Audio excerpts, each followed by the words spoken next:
Bueno, y continuamos acá en Vladimir a la Una. Le damos la bienvenida al diputado Tito Oviedo, del Partido Socialista Unido de Venezuela, de la Comisión de Administración y Servicios. ¿Cómo está, Tito? Gusto, Vladimir, un placer estar aquí con ustedes. Gracias por venir. A los usuarios y usuarias Tú eres de Guayana. De Ciudad Bolívar. De Ciudad Bolívar. ¿Cómo está el Estado Bolívar? ¿Cómo va la gestión del general Rangel Gómez? Avanzando en materias bien importantes. Creo que Guayana y el Estado Bolívar tienen la misión estratégica de convertirse en la alternativa no petrolera de Venezuela, tener un Estado pujante con las riquezas minerales, además con un pueblo consciente y trabajador, hacen que Guayana, y con el liderazgo de Rangel Gómez, que ha venido desarrollando todo un plan con esa visión, creemos que tiende a eso y hay alternativas bien importantes y que además, siempre digo que cómo está la cosa en Guayana, bueno, está en plena lucha de clases. Creo que todas las contradicciones que se generan en Guayana, que se generan en Bolívar, es producto de eso, además de un movimiento de trabajadores y trabajadoras. ¿Quién representa a la burguesía y quién representa al proletariado allá en Guayana? Bueno, la burguesía y el capitalismo están más vivos que nunca, Vladimir. Yo creo que esa es la contradicción fundamental que sigue estando en la sociedad venezolana, porque nosotros no hemos superado ese estadio. Estamos construyendo y apenas estamos dando pasos incipientes en superar ese modelo económico que es imperante el capitalismo y la burguesía en el mundo, y en Venezuela aún lo es. Así que ahí esa es la contradicción fundamental y creemos que se está avanzando con un movimiento de trabajadores cada vez más consciente.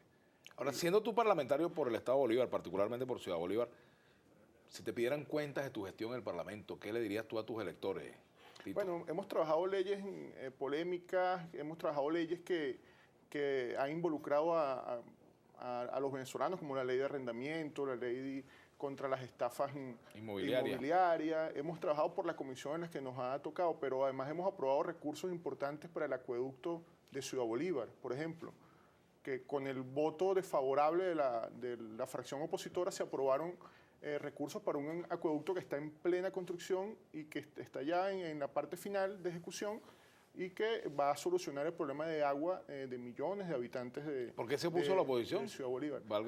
Bueno, porque esos recursos iban a ser administrados por una hidrológica regional que creó el gobernador Rangel Gómez, que es Hidro Bolívar, y ellos, bueno, se oponían a que fueran administrados de esa manera. Pero son argumentos vacíos que se utilizan simplemente para oponerse a todo, porque lamentablemente esa es la oposición que tenemos. O recursos para reparar la troncal 19, que va desde Ciudad Bolívar hasta Caicara del Orinoco y los Pijiguaos. Ahí hemos aprobado también en la Asamblea Nacional recursos para eso, o la planta de gas doméstico que se instaló en Caicara del Orinoco, y muchos otros proyectos que hemos aprobado. Por ejemplo, hemos aprobado recursos en la Asamblea Nacional para la planta de granito que se montó con una empresa estatal para procesar el granito de Guayana. Esa es una de las cosas más importantes y más...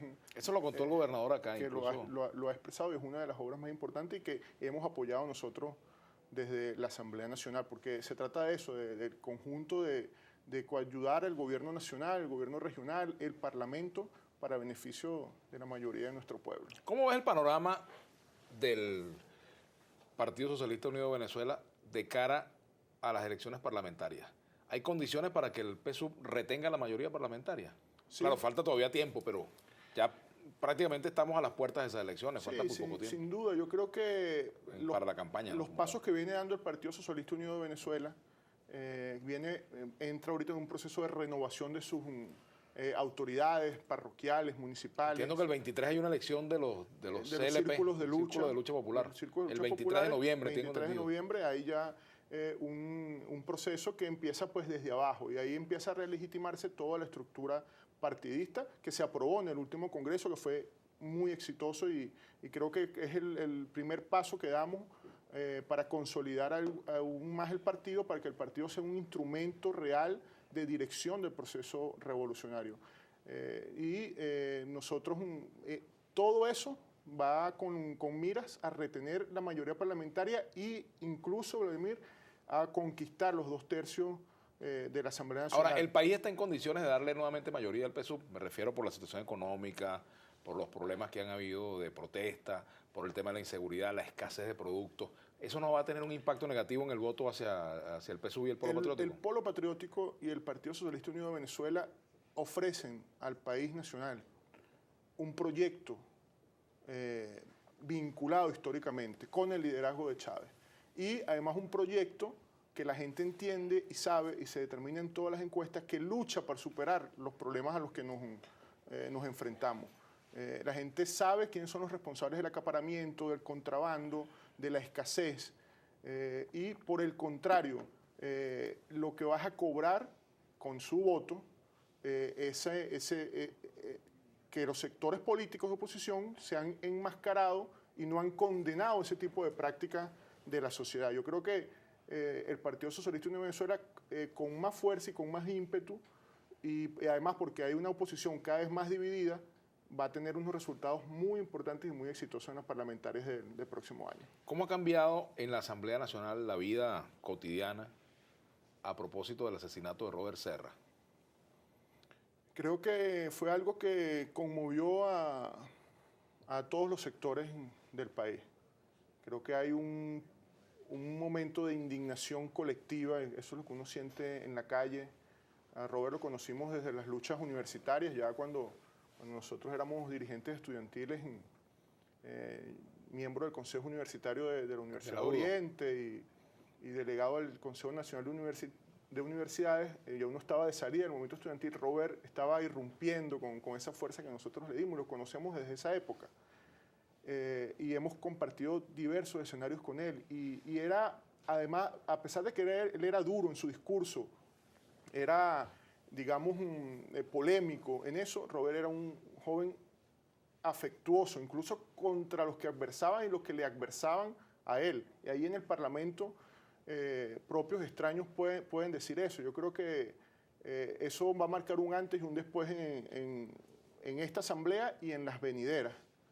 Creo que hay la necesidad de que propios extraños condenemos ese hecho y pongamos desde hoy, desde ya, una pared firme para evitar que se colombianice la actividad política en Venezuela. ¿Tú consideras que cuando Carlos Berrizbeitia, diputado del Proyecto Venezuela, intervino en la sesión diciendo que al chavismo se le estaba agotando el tiempo, allí había una amenaza implícita? ¿Coincides con esa visión? Pero sin duda, y además, luego de eso, el hecho de que no haya declarado, que no haya desmentido, de que no haya hecho ningún tipo de pronunciamiento sobre el caso, sobre el hecho, cuando horas después apenas asesinan al compañero Robert, fue algo que desde el mismo momento que sucedió todos recordamos. Tal vez en ese momento no lo asumimos directamente como una amenaza, pero apenas sucede eso, lo primero que recordamos fue las palabras del diputado en la sesión apenas horas antes de lo que había sucedido. Sin embargo, ¿hay delito en esas expresiones? No, en el hecho simple de las expresiones no tendría que haber delito, pero nosotros estamos en el perfecto derecho y en la obligación de solicitar que se averigüe eso. Porque además hay un montón de conexiones allí, Vladimir, que son estrictamente reales. El hecho de la relación de Jabú con Proyecto Venezuela, el hecho de la jefatura de Berrizbeitia en Proyecto Venezuela, su relación con los Salas-Romer y todo el historial de relación de Salas-Romer con Álvaro Uribe Vélez.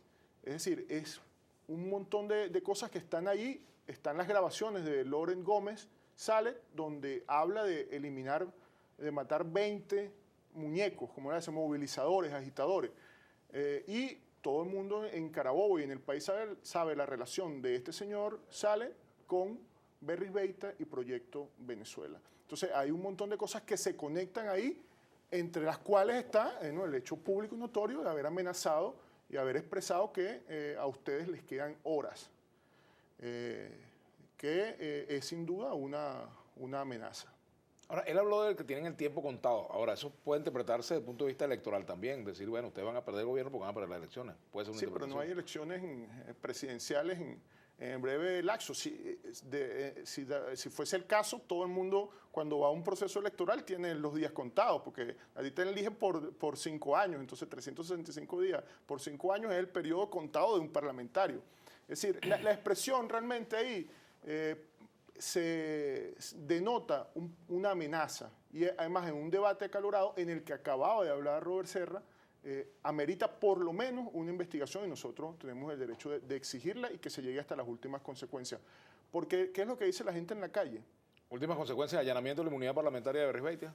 Todos los pasos en el marco de la legalidad y la Constitución. ¿Qué es lo que dice el pueblo en la calle cuando pide justicia?